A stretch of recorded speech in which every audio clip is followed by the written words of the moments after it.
자, 이번 강의에서는 이제 빈도 분석을 데이터인을 이용해서 이제 활용해 보도록 하겠습니다. 자, 빈도 분석은 어떨 때 이제 사용되는 분석이라고 했죠?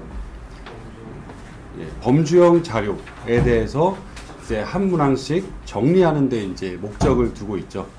그래서 일반적으로 어떠한 조서든 어떠한 데이터든 간에 뭐 응답자의 특성 혹은 표본의 특성을 정리하는 부분이 제일 먼저 이제 제시가 돼야 되기 때문에 빈도 분석은 이제 가장 먼저 파악해야 되는 분석입니다. 자, 보시는 것처럼 이제 어떤 교통수단을 이용하십니까? 전체 100명 중에 버스 31명, 지하철 37명, 자가용 12명처럼 이제 이렇게 한 문항씩 정리를 하는 거죠.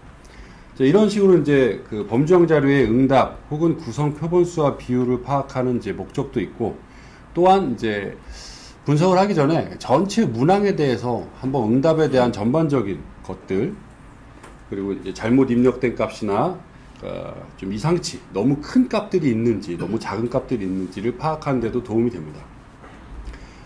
그리고 이제 하위 범주가 적당한지, 자, 이 부분은 빈도 분석을 통해서 이제 파악을 하는데 목적이 있다기보다 추후에 우리가 이제 교차 분석이나 혹은 t-테스트 분산 분석 뭐 이런 이제 분석들을 하게 될 텐데, 이 한 집단의 표본수가 너무 적을 경우에는 그 결과를 가지고 일반화를 하는데 좀 문제가 있죠. 그러니까 예를 들어서 학력을 조사했는데 뭐 대학원 이상이 4명이다. 근데 이 4명의 다른 어떤 뭐 소득이 300만 원이다. 그러니까 이 통계적인 결과는 4명의 결과를 요약하는 게 아니라 그 대학원 이상인 사람들의 데이터가 얼마니까 전체 모집단이 얼마일 것이다라고 하는 추정의 목적이 있죠. 그런데 꼴랑 4명을 조사해 놓고서 그러니까 이 전체가 어떨 것이다 얘기하는 게 너무 좀 표본수가 적고 오차가 크기 때문에 이렇게 하위 범주가 적정한지를, 즉 적어도 이제 30에서 40표본 이상이 되는지를 확인하고, 만약에 그게 충분하지 않다면 그와 유사한 집단으로 이제 묶어야겠죠. 이러한 과정들이 바로 이제 빈도 분석을 통해 가지고 파악이 돼야 되는 부분입니다. 자, 그럼 우리가 이제 데이터인을 가지고 한번 이러한 과정들을 쭉 해보도록 하겠습니다. 자, 우리가 이제 지난 시간에는 이렇게 데이터인의 결과를 영화관 만족이라고 하는 데이터 파일을 올렸죠. 아마 이제 회원가입을 하시면 기본적으로 이 통계 분석 부분에서 영화관 만족도 조사 데이터 파일이 이제 있을 겁니다. 자, 상단에 이제 분석에서 분석하고자 하는 프로젝트를 이제 체크하시면 보고서 레포팅, 통계 분석 레포팅이 있는데, 자, 이 통계 분석 레포팅의 이 첫 번째, 여기에 이제 빈도, 기술, 교차가 있죠.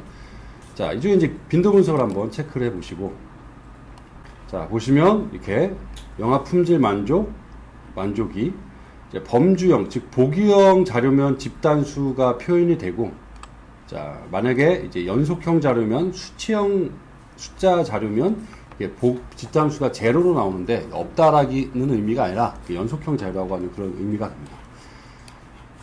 자, 일단은 우리가 이거를 전체를 다 선택해서 상단에 전체 선택, 자, 그리고 오른쪽으로 이동을 시켜 보도록 하겠습니다. 자, 그리고 이제 분석을 한번 눌러보죠. 자, 그러면 이제 전체 문항에 대해서 이제 결과표가 쭉 제시가 될 겁니다. 이제 앞서서 말씀드렸듯이, 자, 결과가 나왔네요. 자, 한 문항 한 문항에 대해서 한번 적당한 범위에 있는지, 너무 큰 값이나 작은 값이 없는지, 그리고 전체적인 구성이 적합한지를 이제 한번 살펴볼 필요가 있죠. 실제 분석에 들어가서 이런 과정들을 한번 봐야 됩니다. 자, 영화관 만족, 자, 전혀 그렇지 않다부터 매우 그렇다까지, 자, 이러한 이제 결과들이 쭉 있고, 그 다음에 여기부터는 이제 영화관 CGV부터 메가박스, 지속 이용 여부, 자, 그 다음에 이용하는 이유, 자, 이건 이제 다중응답의 결과죠. 자, 그래서 다중응답이기 때문에 지금 250명이 아니라 쭉 누적해서 보면 더 많은 수가 될 겁니다. 왜냐면 한 사람이 여러 개의 응답을 할 수 있기 때문에. 그래서 이거는 응답자가 몇 명이다라기보다 응답의 수가 몇 개다라고 이제 해석을 해야 되겠죠. 자, 그리고 이제 뒤로 가면 연속형 자료일 경우에는 자, 이렇게 1.4부터 5까지 나와 있고, 지금 이제 5점 척도기 때문에 1부터 5까지 존재하지만 실제 뭐 매출액이라든지 뭐 이런 데이터가 들어가면 너무 큰 숫자가 나타날 수도 있어요. 그런 자료를 연구자의 좀 판단에 의해서 제거하는 그런 경우도 종종 있기 때문에 빈도 분석을 통해서 이 전체적인 자료 한번 쭉 보셔야 됩니다. 자, 거기에 대한 이제 기본적인 해석이 쭉 나타나고 있죠. 자, 그리고 이제 상세 결과를 보면 자, 각각의 문항에 대해서 빈도표와 그다음에 히스토그램이 이렇게 그리게 됩니다. 뭐 기술 통계 분석 부분에서도 이제 파악이 돼야 되는 부분인데, 범주형 자료가 아닌 연속형 자료에 가까운 자료들은 여러 가지 그 정규성에 대한 검토가 좀 필요합니다. 이 정규성이라고 하는 건 뭐 어려운 개념이라기보다 이 중심에 자료가 많이 몰려 있는가를 파악하는 거죠. 좀 쉽게 얘기해서 영화 품질 만족도 1번이 3번, 4번의 응답이 많죠. 그래서 평균 3.5가 나왔다. 이렇게 된다면 이거는 이제 논리적으로 좀 말이 됩니다. 왜냐하면은 너무 큰 자료와 너무 작은 값들이 많다면 그 평균의 의미가 없어져 버리죠. 어떤 말씀인지 이해가 되시죠? 만약에 영화 품질 만족인데 100명 중에 90명이 1번이고 나머지 2번, 3번에 조금 있다. 근데 그 평균이 뭐 1.8이다. 라고 한다면 1번 자료가 너무 많기 때문에 그 평균은 별로 의미를 가지지 못합니다. 반면에 지금처럼, 자, 밑쪽으로 한번 가보죠. 총 영화 품질 만족도처럼, 자, 지금 3에서 3.5, 여기에 이제 자료가 많게 나타나죠. 이렇게 중심에 많이 몰려있는 자료가 바로 이제 정규분포의 그 그림과 유사하게 되는데, 이럴 때 평균이 의미가 있게 되는 겁니다. 자, 평균이 의미가 있다는 건 t-테스트 분산 분석에서 평균 차이를 분석하고 상관과 회귀 분석에서 그 평균 간의 관계를 분석하기 때문에 상당히 중요한 의미를 가져. 한쪽에 몰려있는 자료가 아닌지 이런 것들을 좀 파악해 볼 필요가 있습니다. 자, 그럼 이제 우리가 다시 전반적으로 살펴봤다면 영역을 초기화하고, 자, 인구학적 특성만 집어넣어 보죠. 쭉 밑으로 가면 여기 42번부터 성별, 체크, 연령, 직업, 소득. 자, 이 4개의 변수를 이동을 시켜 옵니다. 자, 그리고 분석하기를 눌러보시면, 자, 이렇게 4개의 변수에 대한 표가 나오죠. 전체 250명 중에 남녀는 133, 117, 연령대는 48 등등, 직업, 소득, 그리고 거기에 대한 기본적인 해석이 성별은 몇 명, 연령은 몇 명 쭉 나왔습니다. 자, 그래서 이 표를 이제 한글로 정리하고 싶다. 자, 혹은 뭐 엑셀이나 워드로도 정리할 수도 있겠죠. 자, 요 중에서 이제 한글로 저장 할 수도 있고, 저는 이제 바로 열어보겠습니다.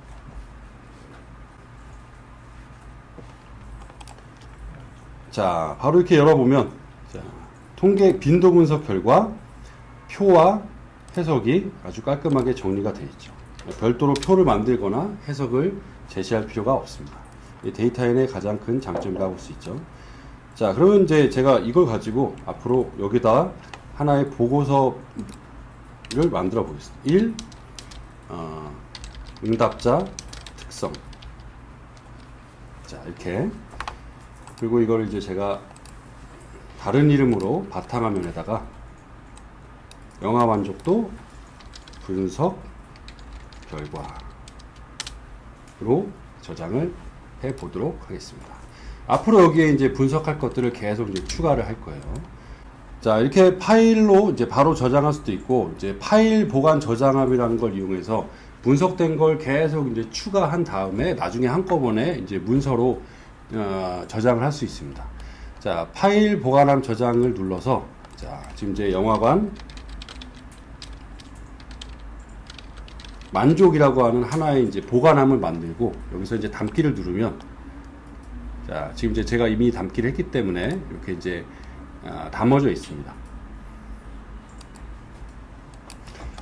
자, 그 다음에 이 결과를 이제 정리한 건 좋은데, 자, 한번 결과를 좀 눈으로 좀 보시면, 아까 이제 말씀드렸던 것처럼 하나의 하부 집단의 수가 너무 적을 경우에 좀 문제가 되죠. 성별은 어떤가요? 남자, 여자의 수가 적합하게 좀 많은가요? 네, 남자가 133, 여자가 117. 그래서 만약에 남녀 간의 뭐 영화관에 대한 이용, 그리고 남녀 간의 만족도의 차이, 이런 거를 나중에 분석할 때 충분히 표본수가 됩니다. 자, 연령대들 보시면 48, 79, 75, 72, 51. 연령대도 10대부터 40대까지 충분히 표본수가 되죠. 자, 근데 직업을 보시면 전문직 12명, 주부 15명, 무직 4명, 기타 4명. 자, 이렇게 표본수가 적을 경우에 나중에 이제 이 직업을 그냥 그대로 7개의 집단을 가지고 다른 변수 간의 관계를 분석할 때 좀 문제가 되죠. 자, 예를 들어 무직이 4명인데 이 무직을 4명을 그대로 두고 영화관 품질에 대한 만족도를 구해서 평균이 3.5가 나왔다. 그러니까 이 의미는 무직이 4명이니까 3.5다 끝 하면은 모르겠는데, 무직이 4명이고 3.5니까 전체 영화관을 찾아오는 사람들 수십만 명, 수백만 명도 3.5일 것이다라고 추정할 때에는 너무 표본수가 적게 되죠. 그러니까 자료를 정리하는 데만 그친다면 전혀 문제가 되지 않지만, 그 결과를 가지고 전체 모집단을 추정해서 그들 간의 차이가 있는지, 관계가 있는지를 파악할 때는 너무 적은 표본입니다. 자, 그러면은 이럴 경우는 어떻게 하냐? 뭐 정해진 방법은 없지만 그와 가장 유사한 집단끼리 묶어야 됩니다. 예를 들어 학생, 회사원 같은 경우는 충분히 표본수가 많기 때문에 그대로 두고, 자영업과 사업과 전문직, 자, 이거를 좀 합쳐보죠. 추후에 38명이 되겠죠. 그 다음에 주부무직 기타는 같이 다 합쳐서 그냥 기타 집단이라고 한번 해보도록 하겠습니다. 자, 그리고 소득의 경우도 쭉 보시면 다른 집단은 크게 문제가 되지 않지만 300에서 400, 400만원 이상 이 두 개의 집단이 23, 18명으로 좀 적죠. 예, 그래서 우리는 분석에 실제로 들어가기 전에 직업을 뭐 직업 집단 혹은 직업 재직업 뭐 이런 새로운 이름으로 해서 집단을 재조정할 필요가 있죠. 자, 그럼 그 부분을 한번 해보도록 하겠습니다. 자, 상단에 문항 생성이 있습니다. 자, 문항 생성을 들어가서, 자, 숫자 변경은 이제 우리가 추후에 한번 해볼 거고요. 자, 숫자 변경을 해야 되겠죠. 예. 자, 숫자 변경이라는 건 기존에 있던 것들을 새로운 기준으로 이제 정리하는 겁니다. 자, 여기서 직업을 드래그해서 옮겨놓고, 자, 직업을 이제 새로운 범주로 직업 재직업이라고 한번 해보겠습니다. 재직업 집단이라고 한번 해보죠. 예. 자, 보시면 학생 1번 그대로 1번, 보기명 그대로 학생. 자, 이거는 학생은 그대로 하나의 집단으로 가고 새롭게 만들어질 이름을 역시 학생으로 하겠다. 자, 그리고 두 번째는 회사원과 공무원입니다. 2번 역시 그대로 회사원, 공무원. 자, 이 두 집단은 표본수가 충분히 88, 99로 많죠. 추가를 누르고, 자, 이제 자영업과 전문직을 합칠 거예요. 3번과 4번을. 그래서 3, 엔터 4를 3으로, 세 번째 집단으로. 여기는 이제 그냥 사업 전문직으로 해보겠습니다.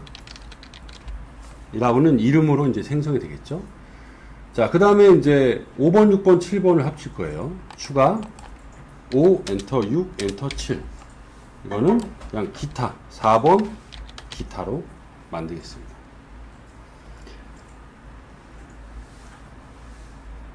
자, 이렇게 해서 생성하기를 누르면 자, 저장하였습니다라고 하는 결과가 나오고 쭉 하단에 제 직업 집단이라고 하는 새로운 변수가 생긴 거를 이제 확인해 볼 수가 있죠. 자, 그리고 이제 들어온 김에 자, 이것도 한번 해보도록 하겠습니다. 우리가 이제 충성도 3개의 문항이 있었어요. 기억이 나시는지 모르겠지만 1번은 이 영화관에 계속 이용하겠다, 오겠다. 2번은 다른 사람한테 추천하겠다. 3번은 가급적 다른 영화관을 이용하겠다 라고 돼 있었어요. 충성도의 3문항이. 잘 기억이 안 나시면 이제 설문지를 한번 보시기 바랍니다. 1번과 2번은 이제 긍정적일수록 높을수록 긍정적인데 3번은 반대죠. 그러니까 이런 문항들은 어떻게 한다고 했죠? 자, 이런 문항은 자, 옮겨서 자, 어떻게 해야 되죠? 1번을 5번으로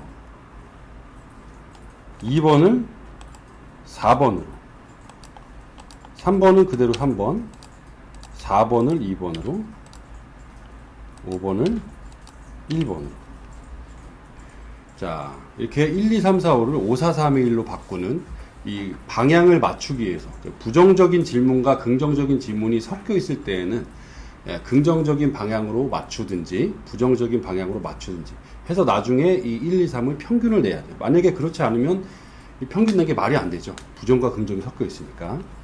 자, 보기는 이제 5번이니까 매우 그렇다가 되겠죠. 그 다음에 그렇다, 그런 편이다,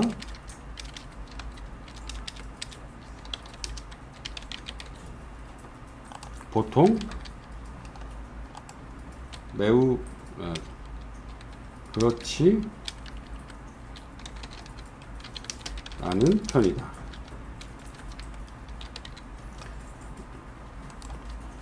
전혀 그렇지 않다. 자, 어떻게 하는 방법이 중요한 게 아니라 왜 하는지를 이해하는 게 중요하죠. 그리고 새롭게 만들어진 거는 여기다가는 이제 충성도 3인데 역이라고 하면 역 코딩을 했다고 해서 자 이렇게 해서 생성하기를 누르도록 하겠습니다. 자 역시 이제 마지막 부분에 새롭게 변수가 만들어졌을 겁니다. 자 이제 마지막으로 소득도 마찬가지죠. 45번의 소득이라고 하는 변수도 제 소득 범주 새로운 이름으로 연구자가 원하는 이름으로 만들고 자 1, 2, 3은 동일한데 4, 5번이 합쳐주는 게 좋겠죠. 1, 1, 2, 2, 3, 3, 4 엔터 5를 4 보기명은 100만원 미만 100에서 200만 200에서 300만 300만원 이상 자 이런 식으로 이제 구성을 하면 될 것 같습니다. 자 그리고 생성하기.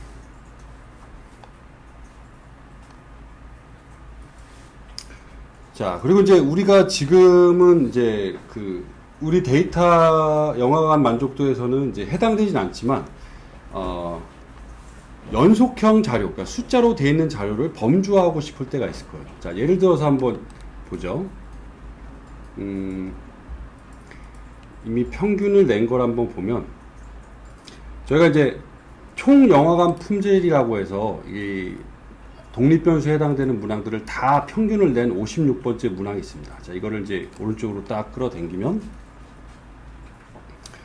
이 총 영화관 품질이라고 하는 걸 어떤 기준에 따라서 나누고 싶어요. 예를 들어서 이제 영화관 품질 만족이 낮은 사람을 하, 중간을 중, 그다음에 높으면 상 이렇게 나누고 싶다라고 이제 가정을 해보도록 하겠습니다. 그러면은 이 범주형 자료를 최소 1.6에서 4.6까지 존재한다.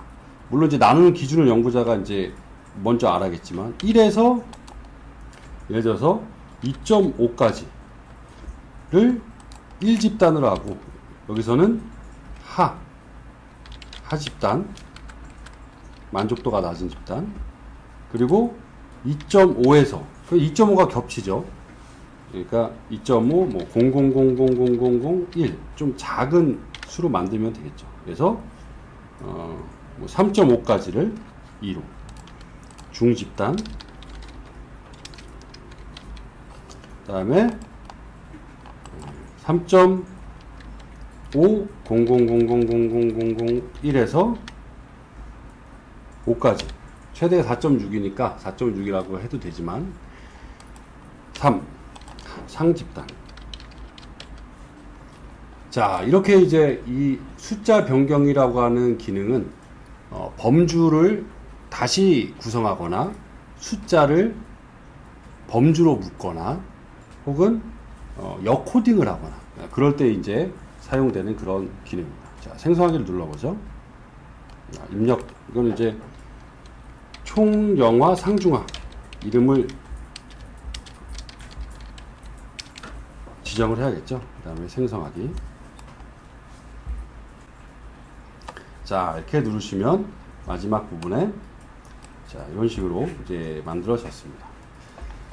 자, 그러면 우리가 이제 다시 분석하기 상단의 분석에서 영화관 만족 우리가 분석하고 있는 데이터를 자, 빈도 분석 부분에서 새롭게 변경된 게 잘 돼 있나 한번 그 문항만 보도록 하겠습니다. 자, 영역 초기화를 하고 직업 집단, 충성도, 재소득, 영화상 중하. 자, 이 네 개 거를 우리가 연습을 해봤는데 한번 빈도 분석을 한번 해보면 자, 지금 보시는 것처럼 직업 집단, 학생, 회사원, 사업 전문, 기타 35. 자, 그리고 이제 역 코딩한 부분 범주도 100, 200, 300, 300 이상 충분히 이제 40표본 이상이 되죠. 여기다 상중하가 이렇게 구성이 되어 있습니다. 자, 이렇게 한번 이제 자료를 정리했으면 제대로 잘 되어 있는지 파악을 해야 되고 만약에 이렇게 되어 있는 부분들을 확인하지 않고 분석하다가 나중에 확인하게 되면 이제 분석을 다시 해야 되기 때문에 좀 그런 것들은 체크를 해주시면 좋을 것 같습니다. 자, 그래서 이번 시간에는 이렇게 빈도 분석을 통해서 문서로 결과를 저장하고 그다음에 재범주를 묶고 자, 이런 방법들을 쭉 이제 진행을 해봤습니다. 자, 그럼 이번 시간 여기서 정리하도록 하고요. 그 다음에 이제 다음 시간에는 기술 통계 분석을 살펴보도록 하겠습니다. 자, 다음 시간에 뵙겠습니다.